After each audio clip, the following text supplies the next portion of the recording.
What a great start to the day today. Like, we're eventually going to get to some stuff. It's probably going to piss us off, like guys just resting in the NBA or somebody bitching about an airport. Right. But what a great start to today. For me personally, if we're going to be selfish here, let's do Stugotz and Company. What's up? Why, Phil Simms?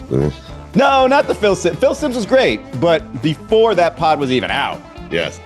I had a little exchange with one Brad Marchand Really? at my local Starbucks this morning. Yeah. Wow. Huh. And the only other sort of cool exchange I had with somebody related to the Florida Panthers, I think I told this story on here before, was when I was at a Panthers playoff game and saw, I'll go ahead and call him NBA legend, Popeye Jones, walking out of one of the team stores, and we just looked at each other, nodded at each other, and then just kept on going and acknowledged each other. Yeah. This was kind of like that with Brad Marchand, in that I have no idea if he knew who I was, but he was pulling away in his big white SUV, and I looked and I was like, is that who I think it is? And then I looked in his side view mirror, and he was looking in his side view mirror, and I just gave him one of the, hey, and he was like, hey, and then he drove off, and I was like, wow, what an exchange. I could just be anybody in his mind, but that to me, forever memorable. Taylor, put it on the poll. Is Popeye Jones an NBA legend? Of course. So you think that Marchand, there's a chance that he recognized you, but he didn't know who you were? Well, listen, yes, because that happens to me all the time. Usually with people who work at bars. You're like, why do you look familiar to me? It's like, oh, because I've been behind your head for years, just bobbing up and down and you can't actually hear me. But yeah, I think in his prime was my ESPN around the horn prime. So guaranteed. Now, he probably thought, oh, this idiot doesn't know anything about hockey. I don't like him. But at least he knew that I was on there if he ever saw ESPN. So I think he might have been like, I think I know that guy, and then just gave me a little wave. So there was a hi. There was no exchange of numbers. There was nothing like, well, hey, he was driving away. Show. Would you like to come on the show? None of that, huh? That's Jesus, dude. Like, that's step 4 or 5 at least. This was just I get that done in the first 10 minutes of meeting you. I mean, you would have chased him down. Wait. Yeah. Yes. I would listen. You have to like find some something small that you have in common. So I would have told him, hey, I live right next to a Florida Panther, even if I did it, right? Well, I live next to Messi. I would have said, I live right next to your teammate. I'm friends with him. I'm friends with the family. We got a great connection. Chucky's a good friend of mine. He was on with me in Tahoe. How'd you like to come on? All great. The problem is the one thing that we didn't have in common at that point is how we were transporting ourselves. I was walking and he was in a car driving away. There wasn't anything I could do there, but still a lovely start to my day. I love the idea of Izzy camping out at that Starbucks every day, waiting for Brad Marchand to come so he can be like, hey, you want to come on the pod? I know your friends. Yes. I will meet you there tomorrow morning, and I will ask him to come on the show if you'd like. Let's go same time tomorrow morning. Me and you, Izzy, I will meet you at your Starbucks, and I'll get Marchand on. I will. Okay. I doubt you'll show up, but okay. Let's do it. Stu, would you recognize Brad Marchand if you saw him? No, fuck no. Are you kidding me? Izzy's going to have to point him out. I mean, how does he know? I mean, come on, man. Did he have his helmet on? I mean, that's I'm not even going to go there. Stu, you know why else it was such a great morning for me? Why? Man, the Warriors. What, are they falling apart? What's going on over there? I'm not saying I'm hate watching the Warriors. I like the Warriors. I love Steph Curry. I like Steve Kerr a lot. I love this team in general. But when Draymond Green starts with we're not competing, we're not really playing to win. Yes. And, people have agendas. What he said is they're not committed enough, and he says that on an annual basis. I mean, within the first 12 games of the year, I guarantee you Draymond Green says the same thing every single season. He does, just to get him focused, Well, probably. I don't know how empty it comes across, but somebody asked him about agendas, and it was just like, I mean, at some point, your agenda is not going to help us win, so you've got to do something different. And I thought Steph had a really great point here because Steph was 4 of 13, just not having a great night shooting, just came back from an illness. And he said about himself, I might have even gotten caught up in the agenda thing because I'm trying to get myself going after missing a few games, right? But nobody's going to complain about Steph Curry taking a bunch of shots. But B, he also said this. playing hard or playing to win isn't about usage rate rising or making shots. That's all about rebounding and effort and how you play when you don't have the ball. Because when you want the ball, that doesn't really have anything to do with winning. That just has to do with you getting yours. And so Steph, the way he puts it just makes so much more, not makes more sense, but just I think is more palatable for a teammate, right? Like if you say that as opposed to saying what Draymond is saying, which is all these guys have agendas, they need to cut that shit out. When you hear it the way Steph Curry says it, where he says, yeah, even I got caught up in that, but the real key to playing hard and winning and not having agendas is just effort and rebounding and defense. And you guys can do that without touching the ball.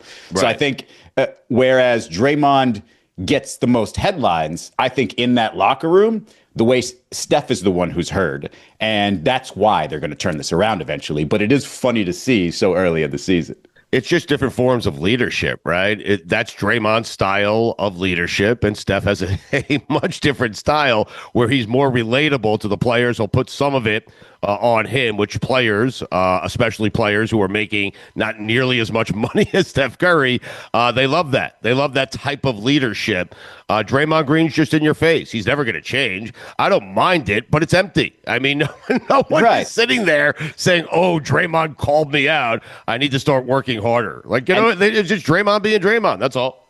To sort of contrast that with what's going on down here in Miami is, Andrew Wiggins is here in Golden State and rather than Golden State. And what was he doing when he was there? He was defense. He was shutting his mouth. He doesn't need the ball, right? He just plays. Made an all-star team, won a championship, and that guy's gone and replaced with Jimmy Butler. Now, I'm not saying Jimmy Butler is doing wrong things while he's there, but the vibes in Miami with Norman Powell and everything that's going on here and everybody bought in versus what we're seeing in Golden State with them literally saying everybody is not bought in and we're going to have to fix this. Otherwise, it's going to be a long year.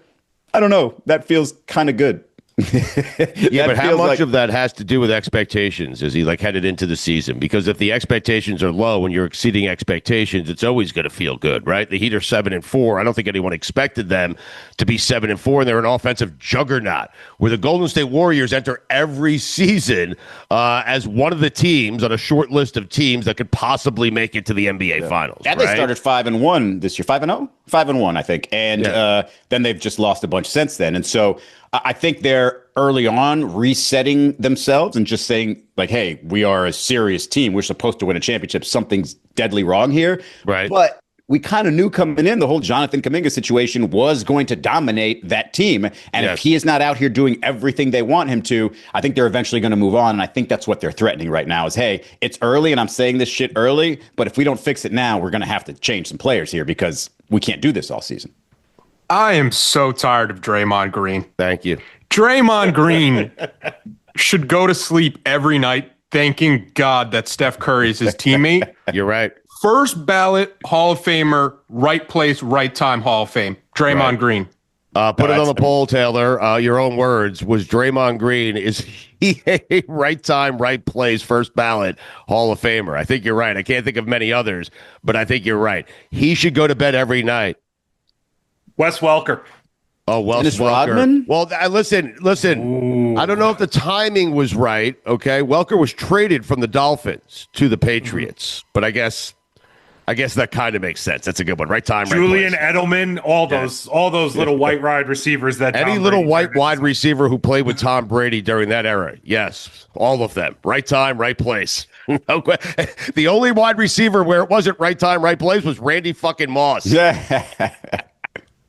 Jorge Posada. The thing about the Warriors that makes me just confused as to why guys like Jonathan Kuminga can't sort of get in line is they've had players. David Lee, an all-star, sacrificed, went to the bench. Andre Iguodala, an all-star and Hall of Famer, sacrificed, went to the bench. They've had Sean Livingston, who was, could have been started anywhere in the league, coming off the bench and just being a role player for that team. And they won championship after championship after championship. And so, in most people's record books. Right. And so what in the world would give a Jonathan Kuminga or, you guys, my favorite guy in the league, Brandon Pajemski, a.k.a. White Shohei Ohtani, giving them this confidence to say, no, I need more. Stu, did you know that Brandon Pajemski said when asked about his desire to be, to try to reach the goals that Steph Curry has reached and be as good as Steph Curry? Do you know what he said? What? He said he wants to be better than Steph Curry. Well, he's not. No. Thank you, Stu. Clip that, Taylor. Send that to Brandon Pajemski because somebody had to tell him. I just crushed the poor kid's dreams. I mean, like someone needs to tell him. I mean, no. I don't care if you're Trae Young and you're on the Atlanta Hawks and say, yeah, of course I want to be better than Steph Curry. You can't be his teammate who came out of nowhere, who they're doing you a favor for putting you in the rotation. And look, I've seen enough exchanges with that. There's people on that team that don't like Brandon Pajemski. And so when he says stuff like this, it's just like, come on, dude, what the hell are you doing? So when he's bitching about time or usage or whatever, Jonathan Kuminga's bitching about time. I'm wondering if they just have such short-term memories that they don't understand how this works over here in Golden State. Right. Right time, right place. First ballot Hall of Famers. Bill Wennington, Bill Cartwright, Luke Longley, Horace Grant, B.J. Armstrong, Steve Kerr, anyone who played with Michael Jordan when he played for the Chicago Bulls. Right. Putting Phil Jackson on the list, Scottie Pippen, all of them. Yes. Stu, going off a similar theme to that, when Mikey was mentioning white wide receivers for the Patriots, I think you could expand it further. Bill Belichick, right place, right time, Hall of Fame, getting Tom Brady falling into his lap. Not the other way around with Drew Bledsoe's injury. He wanted Drew Bledsoe to be his quarterback. He wanted Bledsoe. They passed on Brady 5 times in the first 5 rounds. He did. He literally fell in their lap. It's no one was moving up to get Tom Brady. He just fell in their lap, and he didn't want to play him. He wanted to play Bledsoe. I mean, it's ridiculous. Ooh, right time, right place, Hall of Fame. No, Bledsoe got hurt. Yes. Which is why Brady got in. Yes. But he came back for the Super Bowl, and he still sat him in the Super Bowl. But you guys agree, like we have the white wide receivers who played with Brady and the white shooting guards that played with Michael Jordan. Yes. Right? Yes. Paxton and Kerr, right? Yes. B.J. Armstrong, not white, but no, same skill set. Right place, right time. And also, of course, Kevin Durant. I mean, Mario Chalmers has to be first ballot, Perfect. Right place, right time. All of those guys on the Heat. Anyone who wasn't named Dwayne Wade, LeBron James, or Chris Bosh. Right place, right time. Spo. Eric's. Yeah, he got it faster. He got it faster than I did. I will be stuck on this the entire day. Thank you, Taylor. Right place, right time, Hall of Fame. And then the other thing that made this day lovely for me is not only does the Miami Heat have the Vice Night? The Vice Night jerseys back, which is the black with the jersey colors, what is it, pink and blue? I don't know. I'm not being very just helpful. To be clear, but I was just thinking about right place, right time, Hall of Fame. You can make a claim, right place, right time, Hall of Fame. Me and LeBatard. Seriously, feeding off of a LeBron economy. Yes. Yep. Can I tell you who was at the wrong place, wrong time? Who? Donovan Mitchell. Donovan Mitchell was at the Louisville game. I feel like we totally just glossed over what it is you were asking about the jerseys, the colors. Do you No. That's fine. I'll throw that back in because it's what makes it such a great night. Right. But Donovan Mitchell is in Louisville. Why? Not in Miami? Because he's not playing tonight. Right. He's sitting out for rest, even though they were in Miami on Monday. They're still in Miami now, meaning the Cleveland Cavaliers. And yes, they are playing a back-to-back because they play at home tomorrow against Toronto. But how can you put it down as a rest day, Stu, when you didn't rest? You flew to Louisville to watch Louisville play Kentucky, and now you're flying back home. I'm not one of those people that's going to say, damn it, he needs to play every game. But that's a terrible look for the NBA, Stu. I agree. Taylor, put it on the poll. Can it be a rest day if you hop on a bird? You're right. That's not a rest day. It's exhausting, especially now, although he's probably flying private. Probably. But at least give me an upper bot, like give me neck stiffness or something like that so that you can say, oh, okay, being on a plane's not going to kill you.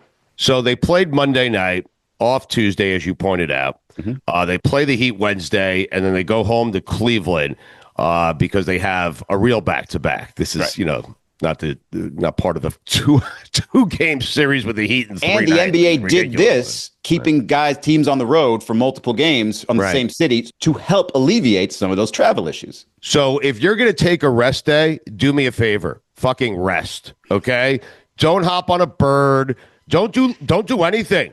Don't leave your hotel room. Sit there, room service. Do not go outside. Don't let anyone see you outside. Sit in your room and rest if you're going to call it a rest day, because this is getting out of hand with the NBA, man. It really is. These guys, you play 82 fucking basketball games a year and you're 20-something years old. Fulfill your obligation to the NBA, to your organization, and to the fans coming out and to see you play. Because I agree with Michael Jordan, who had the approach and the attitude of, hey, I'm going to play as many games as I can, because you never know if a family of four paid $400 to come see me for the first time. And I want to be there and I want to play.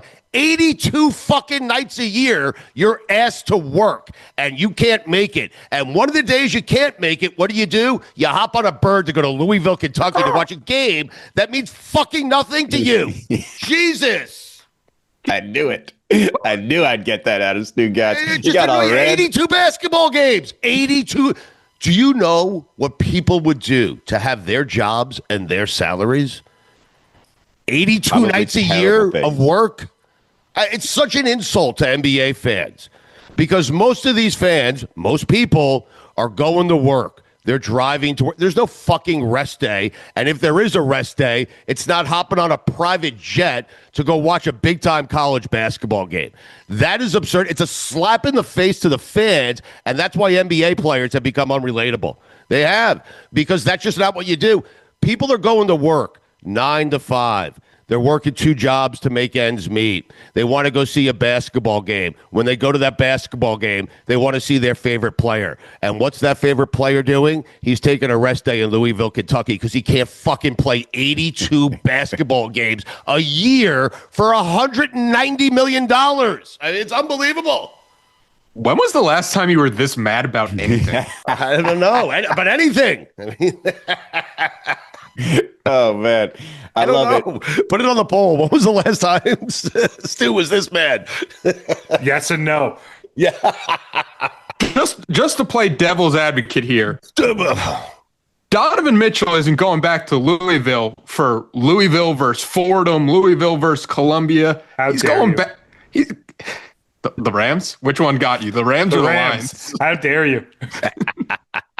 He's going back. Kentucky, Louisville, both teams ranked in the top 15. It's his off day. Let him spend his off day however he wants. And Pat Kelsey comes over from College of Charleston. It's not his off day. No, Taylor thinks these are off days. He does. He thinks the days in between games are off days. I'm certain they were watching film. I'm certain they had practice yesterday. I'm certain Donovan Mitchell missed all of it because he needed to go to the big tilt against Louisville and Kentucky. I get it. It's a big game, Taylor. Well, it's also possible they scheduled all their practices around Donovan Mitchell's itinerary. But here's the thing, Taylor. Go to the game. I don't give a shit if you go to the game. Play the next night. That's what I care about. I don't care if you go to the Louisville, Kentucky game. I don't even care if Donovan Mitchell, gets a day off and doesn't have to go to practice when the rest of his teammates are practicing. He's a massive star, big star. He doesn't need to practice anymore, okay? But if you're going to take that day off and you're going to call it a rest day and hop on a bird and not rest, then do me a favor. Play the next night. Okay, it's a bad look. Terrible. My favorite part, this is when you know Stugotz is really into it, besides his face turning all red. If you looked at his left hand when he was going, all kinds of hand signals. It was three fingers up. He was doing like a weird rainbow wahine thing right here, and then he went 5, and then he switched to the other hand with a pen, and then it was just like more, I don't know, professorial or something. It was like one of those inflatables outside of a car wash. He was all over the place. But I'm with you there, Stu. What I want, the next person who has a rest day on their Instagram stories, give me a picture of you in bed. Like a bunch of just sheets around you, just snuggled up, and just confirmation that you're resting. Even if it's a stock photo, I don't care. If it's a photo from you 2 years ago resting, just send it out there. Give me the appearance you're resting. Yes, AI is so good these days. And don't show up to Freedom Hall. Enough. I mean... Terry Rozier had a rest day.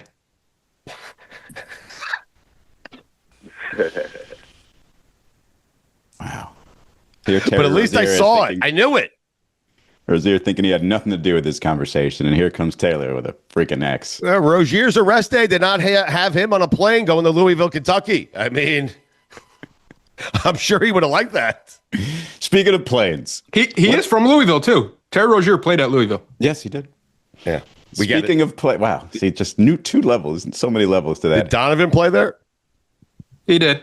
Yeah. Yes. Oh, great. That's why he's there. That's okay. No. I'm not saying it justifies it. There. Now he plays for the Cavaliers. He shouldn't be there. I don't care that he went to Louisville. I mean, how many guys were there? Other guys in the NBA from Louisville and Kentucky? Was Ben Shepherd there? That's the name you pulled, huh? That's the only name I can think of for some reason. Who's Ben Shep? Oh, I remember Ben Shep. Was Cat there? Did Karl Anthony Towns show up to the Garden last night? He played in Kentucky, didn't he? He did play. So what I think happened here is Louisville has had some pretty down years since Donovan Mitchell left. Like I'm looking 2021, they go 13-19, 4-28, 8-24. Last year, Pat Kelsey comes in from College of Charleston, gets them 27-8, and now vibes are back. So I think Donovan Mitchell might have got caught up in like Louisville is back. I have to be there for the guys. Yeah, Brown is pretty good. Right. How about his guys? I mean, I do want to wrap the Warriors conversation with this. I think them saying this stuff this early, Stugotz, sets up for get out of here, bring me LeBron. Because LeBron's still watching Luka do his stuff, and the Warriors aren't just going to sit there and waste a season of Steph Curry when he's only got a few left. So that's interesting. LeBron just leaving LA is interesting. Like, don't you think LeBron wants to win titles, man? Mm-hmm. Don't you think he's watching this team and saying, wow, add me, and we have a really good chance of winning an NBA title? They're 8-3 without him. Don't you think he has to be thinking that? Yeah, I think maybe he could say to himself that, but not with the roles being as they are set up currently. So I think he can see himself more easily fitting into what Steve Kerr and Steph Curry do because he's seen it, he's defended it, he will know his role within it, and versus sitting as, again, the third wheel maybe behind Luka Doncic and Austin Reeves as in terms of usage. I don't know if that's what he's looking at, but again, he's not. And I think his story is more, he wants his story written the way he wants his story written. And in his mind, him and Steph winning one on his way out is way more just fairy tale like than him and Luka doing it.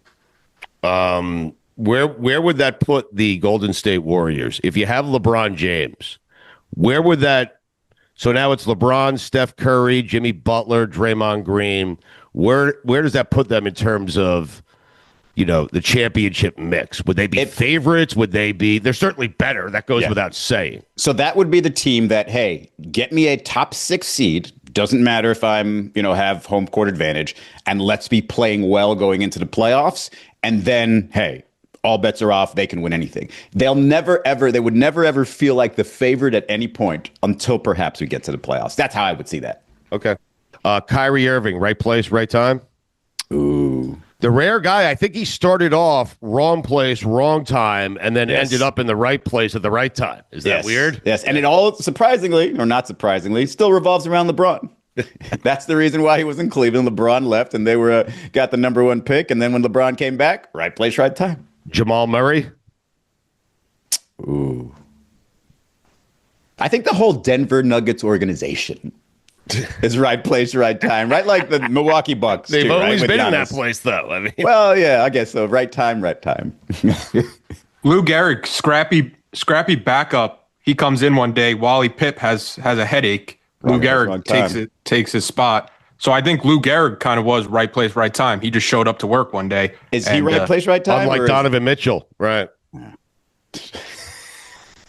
Lou Gehrig might have earned, that spot a little bit. Yeah, I was going to say Wally Pipp might be more wrong place, wrong time. Yeah. What a day to have a headache. Jesus. And that's the other problem with the NBA. It's not like anyone's going to come in tonight and Wally Pipp, Donovan fucking Mitchell, he's making $90 gazillion a year for resting. I mean, It's almost like they were so embarrassed that they gave up that last second dunk to Andrew Wiggins. Just like, fuck it, we're out of here. Yes. We're not playing here again. Let Sam Merrill handle that shit again because he didn't know what he was doing in that back cut.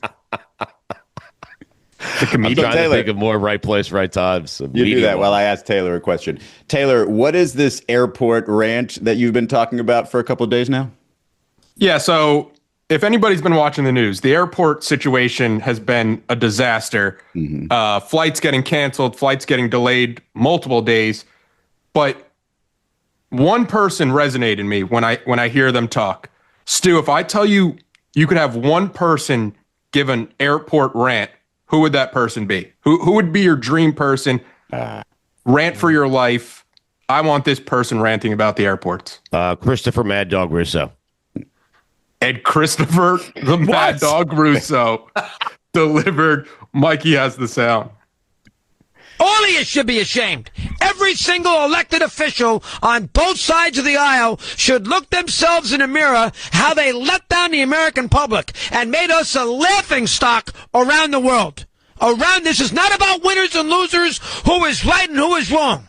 This is about doing something good for the American people and say, you know what? All right, they're wrong, but I got to step up here and make sure that the air traffic controllers are there with aircraft and in towers.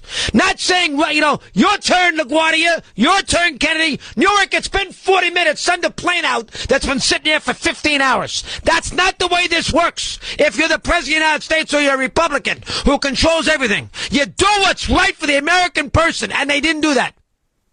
Simple. And the Democrats, you're dead wrong too. The both of you. You all go to hell. Every single one of you.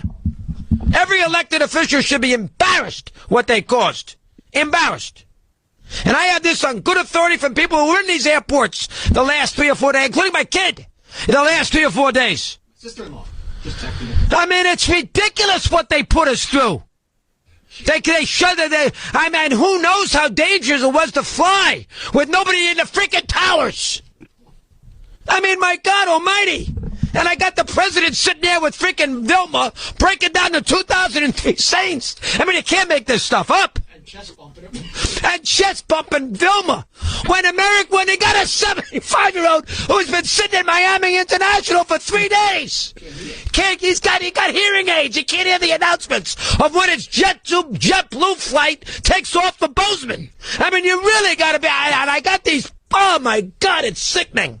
Yeah, you can't even. I can't stand it. I should move the hell. I should be. Well, who Susan Lucci? Who moved? No, Longoria moved. I should do the same thing. I'll do the show from Madrid. You can hear me every day live. I'll do it live at 9 o'clock at night. Jesus, oh my God, 11 in front of the hour. Returning on Mad Dog Unleashed.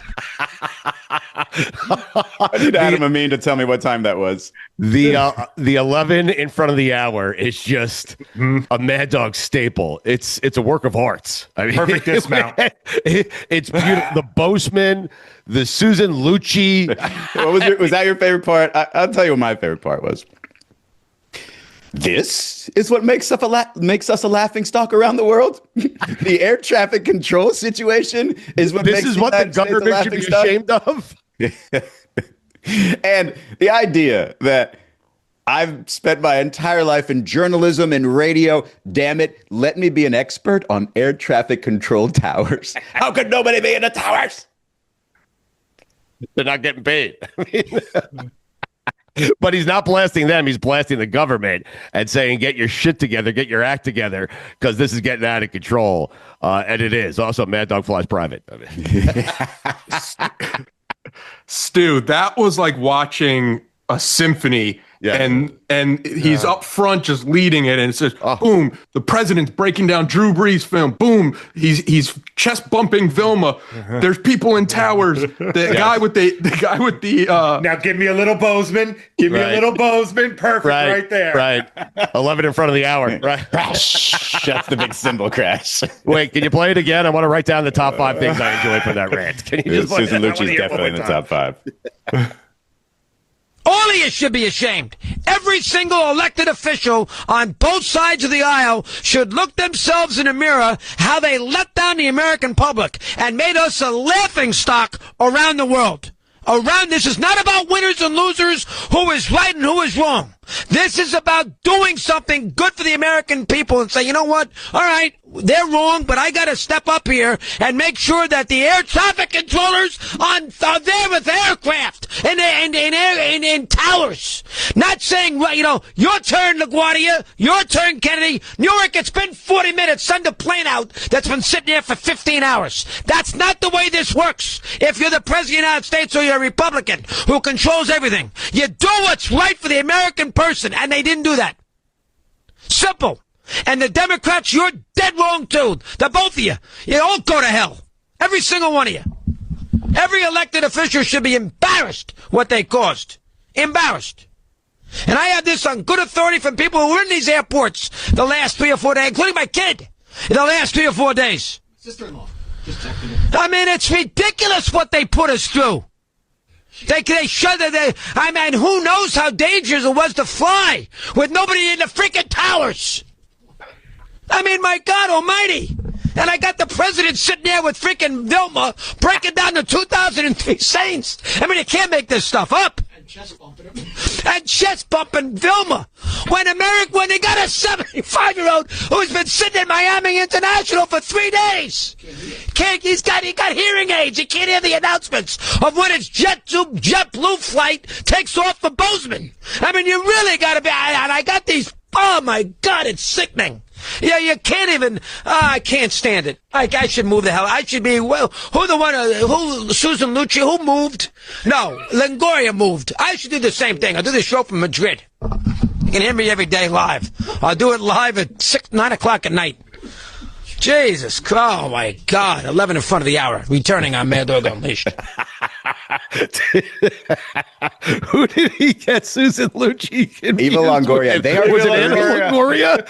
38 years apart. Eva Longoria is 50 years old. Susan Lucci is 78 years old. Who is Susan Lucci? So thank you, Taylor. A for soap asking such a opera great star. question. She's a soap opera star, right? Well, but I don't know how he mixed her up with Longoria. More specifically, she was an All My Children star who was most famous for never winning the Daytime Emmy. She would always lose it year after year after year, and then one year she finally won it, and that's the only soap opera star that anybody can name. I would say she's the Michael Jordan of soap opera stars, though. I do. I think if you ask just like common people who don't really watch soap operas, like name a soap opera star, it would either be Susan Lucci or Stephen A. Smith. Not if she was losing every time. Well, Stephen A. Smith. If she was finishing second every time, she's the Clyde Drexler. Put it on the poll. That's is a fair Susan point. Lucci the Michael Jordan of soap operas? Mad Dog would get 20 shares in Madrid. Stu. And if you're like, oh man, that rant was so good, he kept going. He kept going. Really? There's a second part, a second clip, a much shorter clip, but a second clip nonetheless. All right. We can't have America running around, can't get on a plane. I had 2 people who had to fly back to Chicago. Do you know they had a flight yesterday morning at 9 o'clock scheduled from LaGuardia? You know what time it left? 4:15 a.m. this morning. 17 hours later. Looking at their phone, these are 2 poor kids going back to school in Wisconsin, looking at their phone to figure out what time they were supposed to leave.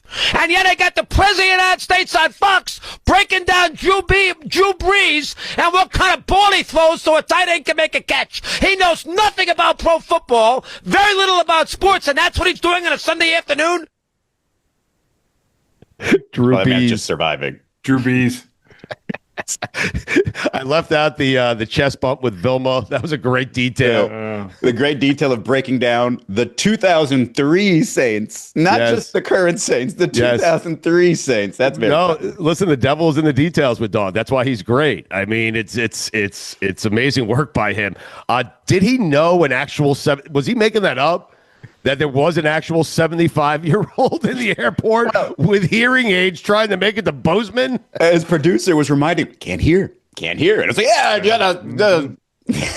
but That's great producing, by the way. It really is. Eddie Erickson, the great one. I mean, Just squeezing the bottle of lighter fluid on the fire. That's what he's Painted a doing. picture of two young people looking at their phones to figure out when they had to leave. I was like, what is that? Is that a bad, like they're looking at their phones? What do you mean? How is that? Kind of what young people do. But further proof that the devil is in the details, to Stu's point, you have to mention that those kids go to school in Wisconsin. You just have to. you have to. Yes, poor kids. They're trying to go study. They're stuck in this airport.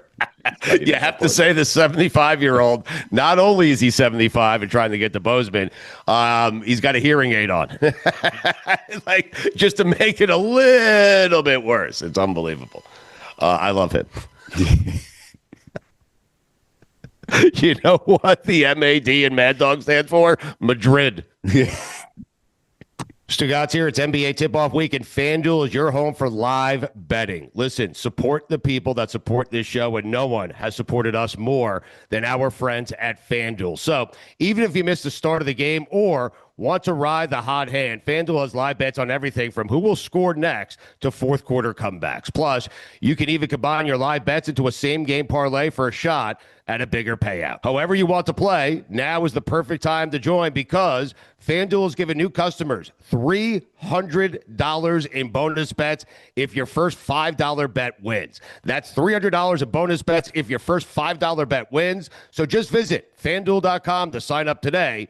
Play your game with FanDuel, official sports betting partner of the NBA. Must be 21 and older and present in select states, or 18 and older and present in D.C., Kentucky, or Wyoming. First online real money wager only. $5 first deposit required. Bonus issued as non-withdrawable bonus bets, which expire 7 days after receipt. Restrictions apply. See terms at sportsbook.fanduel.com. Gambling problem? Call 1-800-GAMBLER or visit rg-help.com.